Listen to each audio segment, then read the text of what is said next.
The Sports Lounge, brought to you by Waterview Sportsbook and Casino. Welcome to the Lounge. Same crew, new deal. It's the Sports Lounge, New Orleans. I'm John Wiener. This is Bash Brothers Media. He's ISO Joe Simeone. Our guy, New Orleans zone, Corey Rholdon. We are here on the porch in the Garden District. We brought the Sports Lounge on the road. And guys, we're here broadcasting live from the porch in the Crescent City. Joe, it's your first time in New Orleans, and here we are. It's the first time for us at Bash Brothers doing this kind of thing. Yeah, a whole new show for us, and it's a whole new experience for me. I got straight down here at 11 o'clock this morning. And it was just straight into minicamp. Right into the fire. Me and Corey got our first handful of Saints minicamp right now. Well, and we're glad we have Corey to kind of show us around, show ISO Joe the ropes. And Corey, you're a New Orleans native through and through, and I know you're a guy who's locked into the Saints, but it's a bit of a new look for you as well here on the porch with us. Yeah, it's a great look, though. I mean, excited to get the show started, talk some Saints, and some compelling storylines this week. Well, Saints minicamp today, Tuesday, Wednesday, and Thursday. Now, a lot of exciting things happening at Bash Brothers. We'll be here on the porch the next two nights, drinking beer, talking Saints, having fun, the way the sports thing should be, and the Sports Lounge is every Thursday. Ray Coleman wasn't able to be here, guys, but I think we did okay with you two. I miss Ray, but the Sports Lounge crew on the road, right? Yeah, I mean, I've been on the show a few times. I got my ISO cam, and this time I'm joining the full cam. Yeah, he was out there ISO all day, believe me, and Corey Rholdon,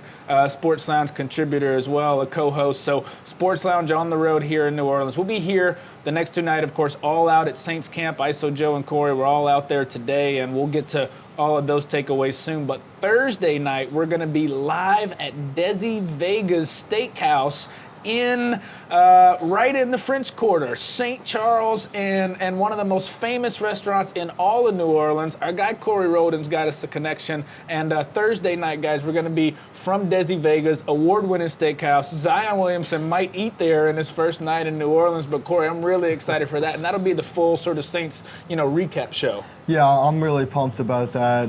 We get to see all the Saints this week. Yeah. Get to see all 3 days. Get to see them, see how they perform. Yeah. What kind of rookies are out there? What they're looking like. Sure. Well, and we got a lot of takeaways to get to from today's action. And again, reminder, follow us on Twitter, Facebook, YouTube at Bash Brothers Media. Special deal. Make sure you share this show, and we'll be back the next two nights doing it again, and lots of great content throughout the day. We're brought to you by Waterview Casino and, of course, our new partner, Desi Vega's here, world-famous steakhouse on St. Charles in the French Quarter. So, guys, let's get into the Sports Lounge New Orleans topics for the day. Of course, Saints Camp, and just your big takeaway, and ISO Joe, we'll start with you as you want to do in the ISO. Your big takeaway from Saints Camp today. I mean, first of all, it's hot down here. Yeah, that is my hot. first takeaway. You get down to New Orleans, and I was like, wow. Humid, hot, sun is blaring, but honestly, for the football side of things. Good time for a beer, especially hosting a show on the porch. These two get their beer. I'm going Waterboy with the H2O. Thing, yeah, sure. But anyways, the football takeaway is the rookies right now for me. You watch these rookies, and a lot of them are starting to show out. And the Saints this year obviously didn't have a lot of high draft picks, which they've had in the past, and they've done a phenomenal job drafting in the past. I think that continued this year. Eric McCoy, who's probably going to be competing for that center job with Nick Easton. And then, of course, Chauncey Gardner-Johnson, the safety from Florida. He's fantastic. I had him highly ranked. And then, a couple other guys like your boy, Alize Mack. Yeah. So we'll see how they kind of shape out through the rest of camp. But that's really the storyline that I'm following right now. And the big takeaway for me was watching them and seeing how the coaches interacted with them and how they really played out on the field. Yeah. So in me, it was Taysom Hill today. Taysom was inconsistent last year, threw a lot of bad passes. But and you mean Taysom Hill, the quarterback, which is a chagrin to some Saints people and Saints fans who may not want to see Taysom Hill ever throw the football again. But you're saying he looked like a quarterback today. He looked good today. I mean, this is the best I've seen him in 3 years covering the Saints.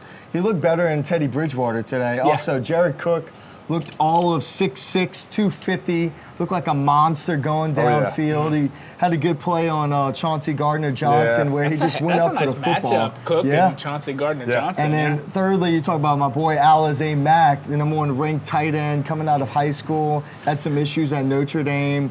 got drafted in the 7th round. He looked really good today. He had a couple seam routes, beat a lot of defenders. I think has a shot of getting some reps with the 2s on the Saints. Now, coming up later on in the show, Sports Lounge New Orleans, first time we're doing this at Bash Brothers, but we were on the ground today, and we'll hear from Sean Payton about how he goes through the process of finding these gems, guys. And you may get an email, you may get a rugby referral, and you may get a 7th rounder that you take a chance on. And we know how aggressive the Saints can be in finding offensive guys that they like and going after them. So we'll hear from Sean Payton at the end of the show. But a guy we're going to hear from soon, and really the big news today in New Orleans, across the NFL, but at Saints training camp, Cam Jordan, Saints All-Pro defensive end, got paid, really paid. Corey, tell us about the extension. Well, he got a 3-year, $52 million deal with 41 guaranteed. He has 2 more years left on his deal, but the dude deserves it, man. Cam's been awesome. He hasn't missed a down in 9 years of his career. He's the leader of that defense. He's really, after Drew Brees retires, he's the face of the franchise, I believe. He's got big personality. He deserves it. It's everything that you said, and a Saints defense that has been hit or miss, up and down since Sean Payton and Drew Brees in their tenure, but the one constant has been Cam Jordan, and it's been interesting to see Jordan as they put more defensive talent around him. Marcus Davenport, Sheldon Rankins really have I won't say a resurgence, but Jordan has had 2 or 3 of the best years, in his career. Joe, what'd you see from Jordan and hear from Jordan today? Yeah, I mean, you could tell how much he loves this city and how excited he is for that extension. I think that he just wants to win a Super Bowl here. That is his main goal, and you can't really blame him. He loves the city of New Orleans. He wants to stay here for the rest of his career, and I don't blame him. I mean, like you said, he's having a resurgence, and that kind of comes with the territory. When you start adding these other pieces in, now you can't double team Cam Jordan as much. So now all of a sudden he's starting to explode, and you could just tell that this is the exact perfect fit for him and the perfect fit for the Saints. Yeah, Cam's happy. He was having fun today. There was some funny moments in camp when, an airplane and a bag and a kid and a contract. It was all humming out there in Metairie. I mean, we might dance tonight. My son's 4th birthday might be a little better today. My daughter turns 1 tomorrow, so somebody's going to have a heck of a birthday. Plus a heck of a birthday. I mean, at the end of the day, I'm fully blessed to be a part of this team, fully blessed to be a part of this organization. When you come in and you get drafted, come from the West Coast, you have this vision of grandeur. My dad played for the Vikings for 13 years. I always said I want to be the same team for the rest of my career. And this gives me an opportunity to extend to however long we go. So certainly, Saints fans, guys, got to feel good about having Cam Jordan linked up. And Corey, you know as well as anybody just how special the bond can be between Saints fans and Saints players. And I think, with some of that original group in 06, jettisoned out your Reggie Bushes and Malcolm Jenkins of the world, Cam Jordan, obviously there's Drew Brees, but what a bond between Jordan, I think, and Saints fans in this city. He epitomizes it. Oh, yeah, he does. I mean, you can see on his Twitter account, he's always repping New Orleans. He's at every single Pelicans game courtside. Yeah. He's just a true New Orleanian now, and you can see that with Michael Thomas, Alvin Kamara, a lot of players that called this place their home. Even Reggie Bush comes back here and says the same. Listen, ISO Joe, when people come to New Orleans, they love it. They fall in love. They don't want to leave. We've got you working the whole time. I know. So that's what I'm saying. You're going to have to give me a day or 2 to really ask me how New Orleans is until I get the full experience, and then I'll give you that insight. But, I can see how people can really love this area and love this place, and it's clear in the way that Cam Jordan has talked about the Saints and wanting to win here and stay here for the longevity of his career. Cam Jordan is a known commodity. When you just talk about, you had your takeaways today, right? You go out there and you see what's happening. When you talk about what stories you're really paying attention to, I'll give you one straight away, and we got some interesting ones from social media and some fun, some not, some real, and we'll take them all. That's the stuff we need here in the Sports Lounge New Orleans. Guys, I'm really interested to see what this running back core looks like after Mark Ingram left. Because again, you talk about guys who had a bond with this city and with this team and the fans and was a stalwart contributor over 6-7 years.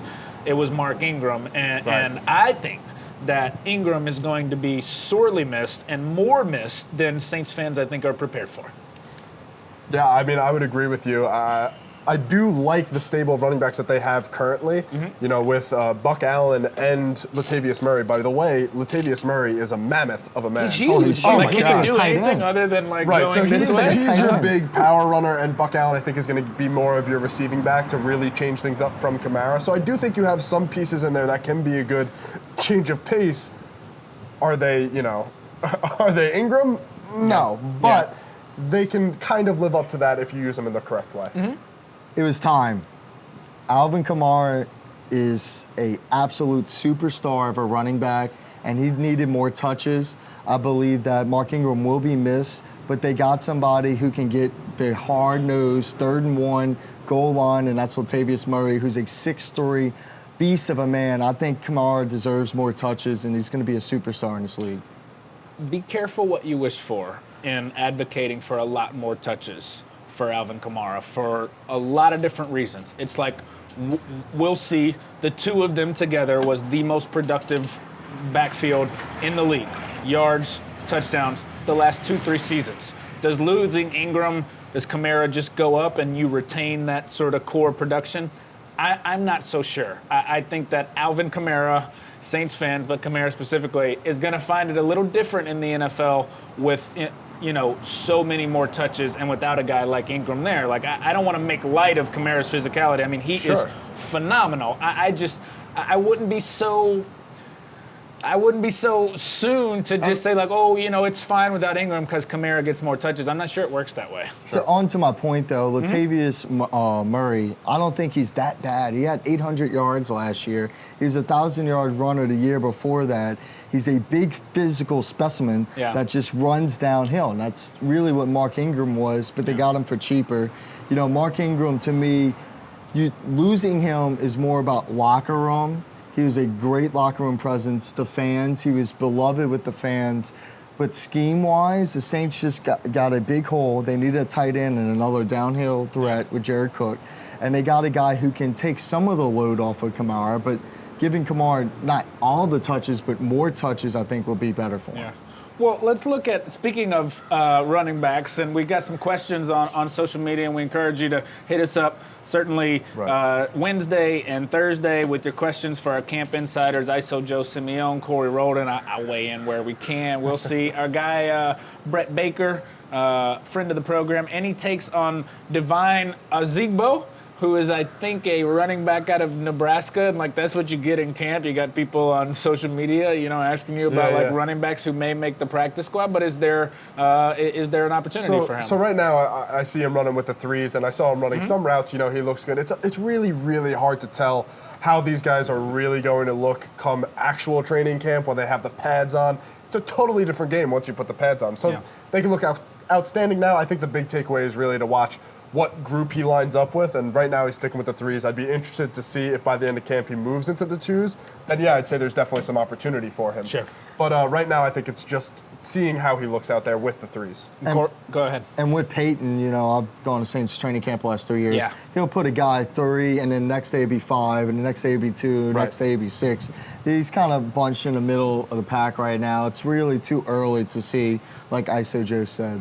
And I know you got some questions on social media that maybe were a little less specific in terms of camp questions, and maybe taking a shot or two at our beloved Houdats. All right, so from a Patriots fan, Evan Poche, why do the Saints continue to choke each and every playoffs? Okay.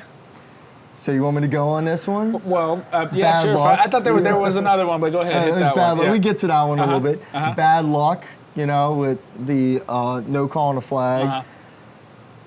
And I don't know.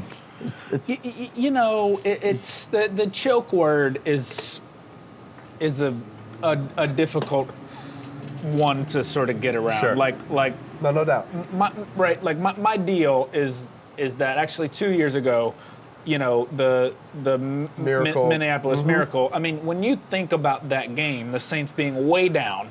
You know, I mean, they came out, you know, you laid an egg, you're down 21-0.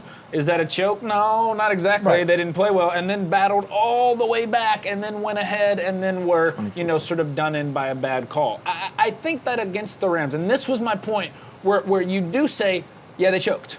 You know, like I hate to sort of take it case by case basis, but you have to. The Vikings game was one thing, but against the Rams, that's why I said, don't point to the call at the end of the game. You were up 2 touchdowns 2 different times in your own ballpark and couldn't close the deal. I think if anything, last year was more of a choke. But the big question for me, Joe, is can they get up off the mat again, choke or not, after heartbreak, devastation? Can they sort of come back and go to the well one more time, knowing how hard it is? You know what I mean? Like, they're going to come out and run off an 11-5, a 12-4, you would think, because it's one of the best rosters in the league again. But then you go to the playoffs, and it's like, here we go. Once they hit the playoffs, it's going to be interesting to see if their mentality truly holds up. But when you talk to somebody like Cam Jordan and just can see his conviction that I want to win a Super Bowl, it's kind of clear that they put the past behind them. They can only control the things that they can control. And they're ready to come back out this year, and they know there's one goal in mind right now, and it's to get that ring on that finger. Yeah. So I think, they can get back on the mat, but again, once you actually hit that playoff time, will that mentality hold true? On to his point, they have a lot of dogs on that roster. No Michael doubt. Thomas, dog, wants to win. Cam Jordan, dog, wants to win. Alvin Kamara, dog. Drew Brees, dog. Yeah. Demario Davis, dog. They Yeah. have a bunch of leaders. Little Brandon Bulldog, Mississippi product, Yeah, Demario Davis. Demario That's Davis, right. shout out. But they have a lot of people that want to win. They play hard. They have the right mentality, and they have leadership that brings everybody together. And I think they'll be fine. So we certainly appreciate the input, the interaction from Saints fans and maybe trolls of Saints fans. Yeah. But I would just say this, Joe, like as a Saints guy, I was not really behind the whining and the boycott, and I thought it was really a bad look for Saints fans. Right. And I don't want to dwell on this. We'll have 2 more days to talk about it. And I can see Corey. I can see his blood pulsing over there. But I'm a Saints guy all the way. And I just thought they had every opportunity to win the game, and don't put it on the refs in the first place. And you don't change the score. Yeah, I mean, no doubt. Yeah. When you get to the end of the how game, did you feel, like as a Colts guy, like So, who lost to my yeah. Saints in Super Bowl 41, by the way, on Tracy Porter's pick from Peyton Manning? Different story. We don't even have the We got picture a great. anymore. I mean, how am I not gonna get in the Super Bowl Well, listen, 41 here's reference? my Every thoughts. Sports Lounge, we have a Super Bowl 41 reference for Joe, the diehard Colts fan, and of course a lifelong Saints guy myself. But like, it's a Sports Lounge New Orleans show, and we're talking Saints minicamp. right. Like, we should just make the whole damn show about the Tracy Porter pick. highlights. This way, going this way. To answer your question, your question, when you get to the playoffs, these are all the best teams in the league. Yeah. This isn't like you laid an egg against a 2-14 team. This is the best team in the league. So yeah, you got to keep scoring points. You need those defensive turnovers. Yeah, the no call, it hurts. It sucks. Yeah. But at the end of the day, you got to score some more points. You need to hold the ball off from them getting it back. So yeah, I'm with you on that. Well, look, we love all of our Saints fans listening. We love all of y'all listening and, of course, watching the show. The Sports Lounge New Orleans here, live from the Garden District in New Orleans. It's the first time we're doing this at Bash Brothers Media. We'll be here each of the next 2 days and, having fun on the pier, on the porch, drinking beer, talking ball. Like, sports are supposed to be fun, and that's what we're trying to do here, guys. All right, I just want to get to my point. about He what they wasn't said. letting me go with that one. I He's was not coming going to back. let you go. Come on with it. All Go right, ahead. So you got all said the time in the world best here. team in the Sure. NFC, correct? Sure. Yeah, right. The best 2 teams. The Saints played well enough to win that game. You make the call, they win that game. You run out the clock, you kick Don't the leave it in field the goal. ref's hands. But hey, I'm just saying, you play well enough to win the game. Another thing about Saints fans that showed me a lot. What's great about sports is a bunch of people coming together, supporting each other and supporting our city. And that's what made me happy because it's bigger You than can't football. count on Peyton Manning to throw a pick every time, okay? It is a fair point. Like, the best argument against is like Corey's point, I think, is when you are playing a team as great as the Rams and you're in the playoffs, the margin is nothing if not one play. The margin is always, as well as you play and as many as you get and give up, it often does come down to one play, one call.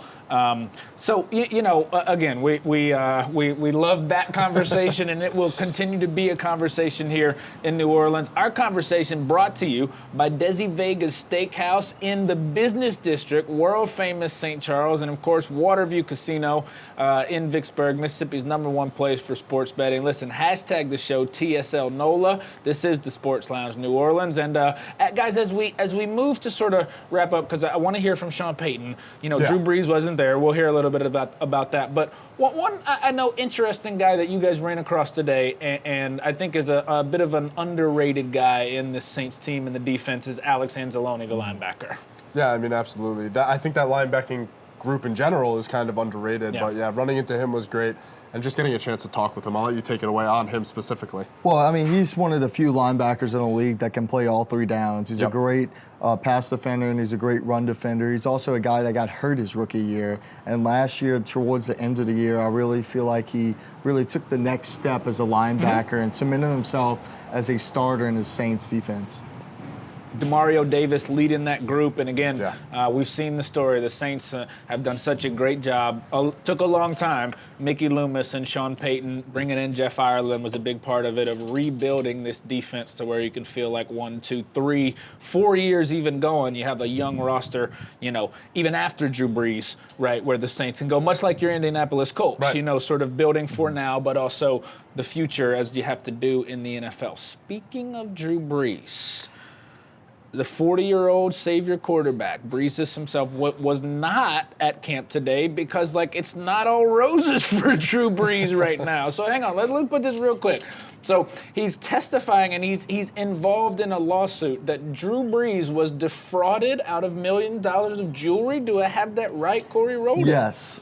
He's in San Diego currently after that one. right now and testifying in court because his jeweler, who is his friend, sold him a jewelry for $9 million, and it was only worth around $100,000, $200,000. So Drew got frauded. Scammed. He got frauded worse than the Minneapolis Miracle. If your friend tells you something's worth $9 million, you might want to fact check that. Now, wait a second, ISO Joe. Let me ask you this. What surprises me, I think, in all of this is he's that buying Drew, 9. that Drew Brees. Without a doubt. I thought it was a $15 million number. Brees isn't exactly a square, but he's kind of a square. You know what I mean? Brees, I wouldn't expect him to blow $15 million on jewelry. What? That was the takeaway for me. Not that Brees was frauded, is that Drew Brees was buying $10 million worth of jewelry in the first place. Yeah, I mean, it's a really interesting situation and kind of bizarre that, he would be involved in this. When I heard the news, I wasn't really sure it was real or not. When you told me, I was like,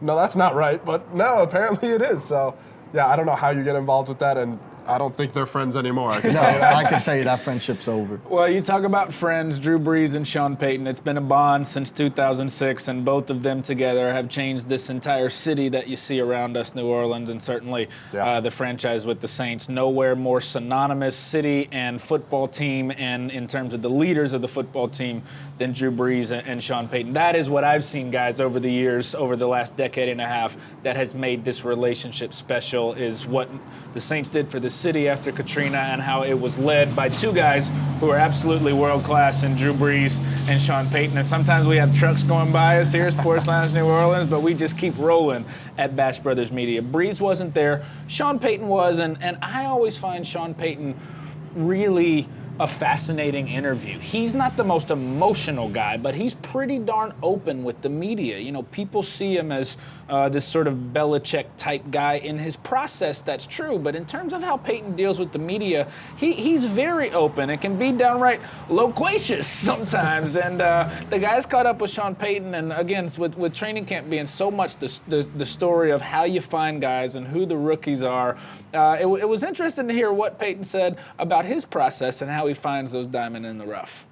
You go about the process every time knowing that, there might be 44 out of 44 where there's nothing to it, but then on the 45th one, there might be Taysom Hill, in a different way. And I'm not making the same comparison. So, it was an email, a text, forwarded on. It's easy to work out a player who's right here. And that was kind of it. So, guys, it's great to peek inside the mind of an absolute, of an offensive genius, but any NFL head coach, and hear how Payton specifically, goes about it in those stories. Yeah, it's always interesting to hear when, an artist or somebody outside of the organization sends you recommendations for a player, and it ends up working out. So it's interesting that this, rugby player is now coming over and actually working out for the team. I think it's fantastic that they got a chance to bring him in, and hopefully, he can do something on special teams, maybe like Taysom Hill type.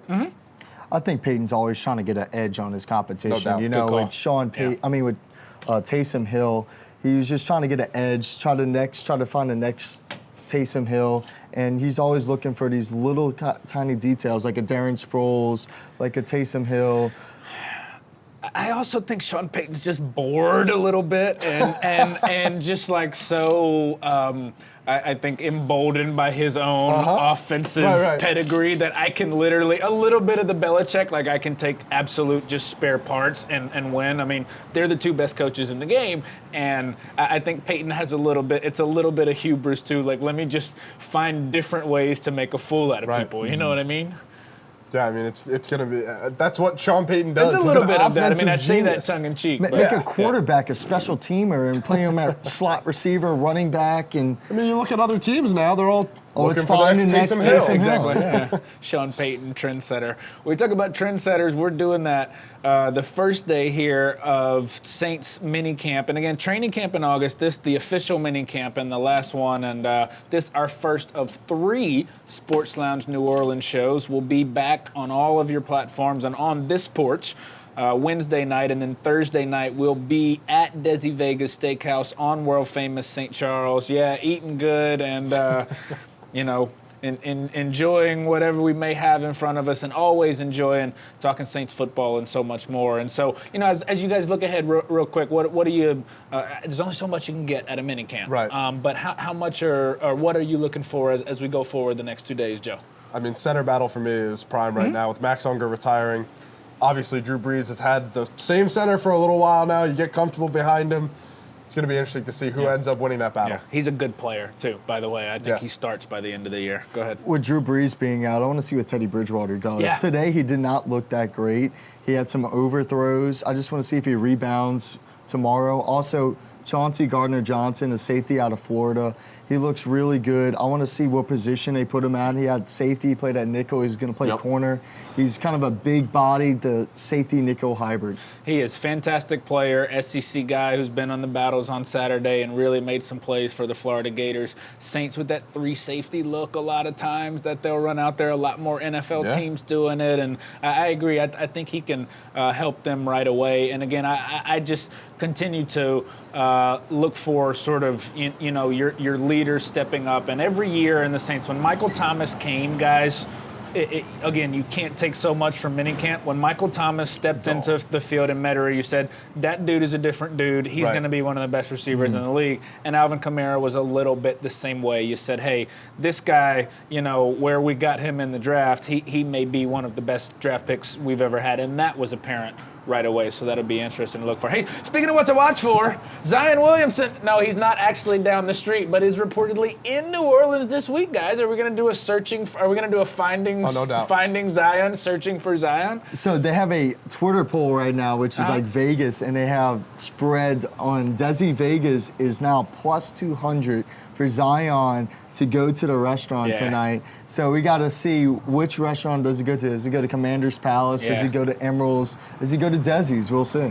See, I just want to find him so I can remind him. 4 years, that's it. Then off to New York Knicks. Well, hold on. To that point, he's unrestricted, so he can't. Yeah, and you as a Knicks guy, I know you're like really like you've got to like pour it, like talking Saints and Super Bowl 41, and then we double down as the Knicks guy with Zion Williamson in New Orleans. But look, it's an exciting time certainly here in the city of New Orleans with Zion Williams coming to the Pelicans, and I always say nobody cares about the Pelicans. A lot more people care about the Pelicans now. We do too. We care about here at Bash Brothers, and certainly the New Orleans Saints. By the way, real quick, guys, NBA Finals. Does Toronto close it out, or does Golden State pull the comeback? Could have been a momentum turner with Warriors winning, so we'll see. I think it's definitely going to a Game 7, and the Raptors have a good chance of pulling it out there. I think the Raptors win the series. You saw with KD, the Warriors up a lot, and then when KD went out again, Toronto inched back up and should have won last night. So I think the Raptors win. Yeah, I think Toronto had Golden State dead to rights, and Warriors are up from the grave and have new life, and I'm afraid the Toronto will rue that last 2.5 minutes with a 6-point lead at home with a chance to win an NBA championship, and now you got to go back to Golden State and deal with that whole jazz. Well, look, here we are in New Orleans, in the Garden District, on the porch right off of Carrollton.